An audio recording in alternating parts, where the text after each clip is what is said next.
Hey guys, Greg here, Bone Tactical. Much requested video here, finally getting around to getting it done. What's in my Recon bag, my reconnaissance bag, and this is for single man covert missions, let's say, covert operations. Highly requested video. I'm gonna do an accompanying video on single man clandestine operation tactics. But first thing I like to have in my Recon bag is a backup AK. We're using 5.56 standard ammo, which is very prevalent down here where I'm at and like world level.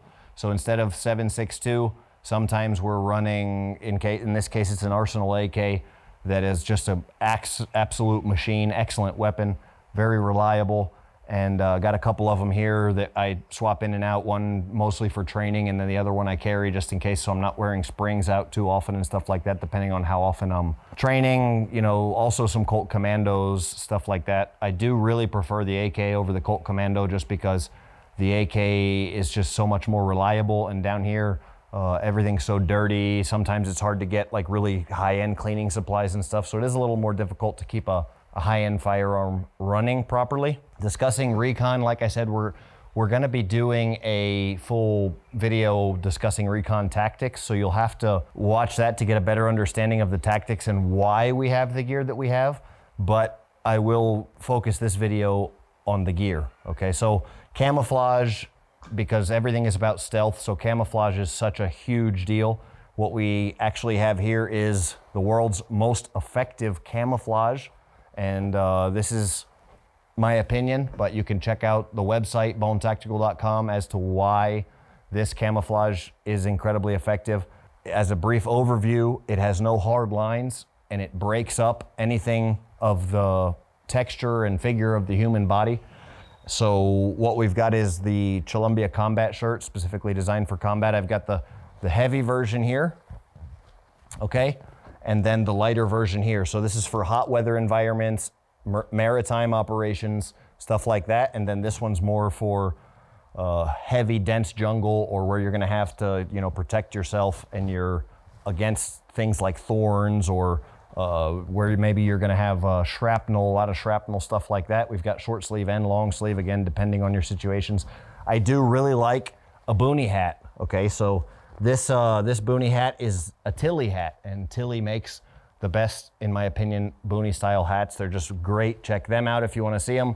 Combat pants and modern combat pants are super important because mobility, protection of your skin. So your clothing and is your shelter, your protection against the environment, as we talked about. It can protect against the sun, debris, flying debris. It can protect against thorn bushes and heavy, dense foliage. Pants are the same way. It can protect against mountain butt slides. You know, if you're gonna be in mountainous terrain and you're gonna be descending, a lot of times you're gonna fall back on your butt and be sliding against rocks and stuff like that. A pair of combat pants protects your full range of motion, micro adjustable. This is the Bone Tactical combat pant.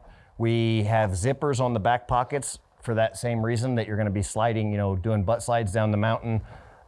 Just tons of little details. Adjustable knees, so that the knee pad inserts that are basically, everybody's making a knee pad insert that I believe Cry Precision were the first people to bring to the market, but they fit right in here. And then there's millions of, you know, Chinese knockoffs that a knee pad's a knee pad, so you can get them for like 10 bucks off Amazon, I think. These pants are, you know, kind of similar, I guess I could say, to Cry Precision, but a bit of an upgrade on how they're made. A little heavier duty material, much better camouflage. You guys are probably familiar with the G3 pant. I guess that it's kind of the most similar pant out there. So if you couldn't get a pair of Bone Tactical pants and you had to go for like a backup or a secondary option, I would recommend Cry Precision. Air pants aren't bad at all. I do use them as well. I don't really use them much anymore now that we have Bone Tactical pants, but one cool detail is the Hawaiian print on the inside of our stuff.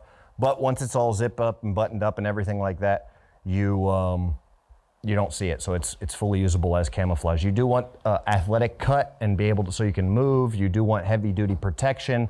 All of these details, you want to make sure that, like, we carry a lot of gear, so we have padding in the waistline, and it fits a big belt, a real thick belt if you're going to be carrying like a duty belt. The pockets, there's pockets all over the place, all the way down to the bottom of your legs, and then just The idea like as well, the Velcro closure at the top means that the belt's not going to be pressing a button into you, because really cinching down a belt tightly, especially if you're going to be doing any kind of like climbing or jumping out of helicopters or rappelling or anything like that, and it completely prevents anything from being pressed into your body and hurting you. So moving from there, probably my most recommended item for recon is a good pair of binoculars, okay? And a good pair of binoculars is so important because the idea of recon is, the principle of recon is not getting seen, right? Not getting seen by the enemy. So in order for you to be able to see better than them, you have to have binoculars, improve your vision. In order for you to be able to not be seen better than them, you have better camouflage. That's what we're talking about with Bone Tactical.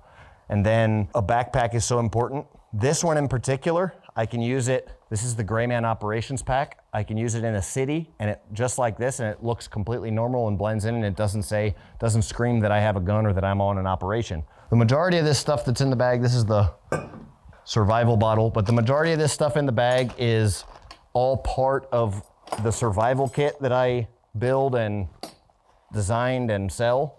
If you want to know what's in here, just look on the website as far as the survival stuff. I'm going to talk about the other stuff, all right? So the survival stuff aside, it's all stuff that I sell on my website, and it's all listed in the bag, and there's plenty of videos of why I carry certain survival things. But this bag in particular, you know, medical is always important, ability to start fires, all that kind of stuff. Eating utensils, blister plasters, sanitary wipes, all that stuff comes with the bag, and that's all been discussed in detail. There's a few things on here that don't come with the bag and that I think are crucial elements. The reason I was mentioning that this bag can be used in the city on operations is because a camouflage bag in the city draws way too much attention to you if you're really doing any kind of recon work. You cannot have a camouflage or molly bag. It defeats the purpose of you being seen and recognized. So blending in the city is Gray Man theory, and there's a whole playlist on Gray Man theory. But blending in the wilderness or in rural areas, it becomes basically SEER work, survival, escape, and evasion, and it becomes all about stealth and camouflage. So that's why we have a waterproof camouflage backpack cover that you just throw over the bag from the time that you make that transition from an urban environment to a rural environment. Also, in making that transition, I've got some old military issued face paint here. It's just face paint, right? So it helps with the camouflage. The reason that I'm wearing a short sleeve shirt right now is so that I can show and contrast the difference between the hot weather gear camouflage and the extreme duty camouflage, okay? So this is hot weather. It's a little bit lighter colored so the sun doesn't heat up your body as much, and so you can remain a little bit cooler. And then this material will actually sweat, and it'll be a little damp, and it'll help you cool yourself in this case too. So none of them are really hot like that, because they also have the netting on the inside and webbing and just a lot of features that lets airflow go over your skin and all that kind of stuff. But of course, long sleeve shirt is going to be recommended for most recon environments that are wilderness or rural. You're almost always going to want a long sleeve shirt. And really, unless a long sleeve shirt draws the wrong kind of attention, then you're going to want a short sleeve shirt in that case only. Socks are often overlooked, but extremely important. And I recommend smart wool. You have to protect your feet. You got to keep them clean and dry. So wear a few different pairs of socks. I always keep a pair of extra socks in my recon bag, and that's why. From there, we discussed already the water bottle and why water is so important, but I'm gonna briefly talk about what's in my pockets as well. I've got my keys. I do like to have, why not have a keychain that doubles as a multi-tool and a force multiplier? So I've got my keys on a big nasty bone breaker. I have a cell phone, and protected with a life-proof case, which has worked out well for me. And these days, a cell phone can be used even when not connected, and it's better if you're doing a recon mission solo, in my opinion, that you would use it basically in airplane mode or in an unconnected fashion, and you can still have the GPS activated, and you can still be using all of your map software that's been pre-downloaded and everything like that. So you don't have to have all of this fancy technology GPS systems anymore, because you can do everything now on your iPhone or any kind of a smartphone. And I particularly, that's why I have that, and it covers all of my electronics bases. If I'm going really hardcore or something like that, then maybe I want to do night vision or thermal vision. And then we will discuss in the video on recon work and recon missions and teaching recon missions all about being able to not be detected by thermal vision, which really today, the way things are, you need to be having some sort of a protective base layer that's specifically designed to protect against thermal imaging like FLIR, so people aren't picking up your heat signature, because the camouflage can only do so much against thermals. But thermals and night vision are much more advanced, and because of the price point of thermals and night vision, that's the last thing that you probably really need. But if you've got everything first that we've discussed here, okay, double lines of defense on the firearm. I've got my Glock here, I've got my backup mags here, I've got backup mags here. I can carry extra mags for the rifle depending on how much contact I think I'm gonna have with the enemy. I can carry a suppressor. I usually like to carry several knives because there's nothing, if I do have to take out a sentry, for example, there's nothing that can take out a sentry as well as this particular blade. Exactly, the Bone Neoteric Gladius. It is absolutely the best knife ever designed or produced for taking out sentries. Fits right in between the ribs and immediately silences any kind of a threat as well. So you definitely, talking recon here, it's super important to have a knife because of specifically taking out sentries. Your idea is not to have contact with the enemy. If you do have contact with the enemy, you have to take them out. They can't report back of your movements, because what you're doing is preparing for something long term. And if you have contact with the enemy, then you ruin everything. It does have this edge here, which if the attempt at getting pushed between the ribs doesn't work, if it hits a bone, if some reason it gets deflected, I can move, okay, into a different position to where I come here, I have to get that arm, normally I'm going for under the right arm.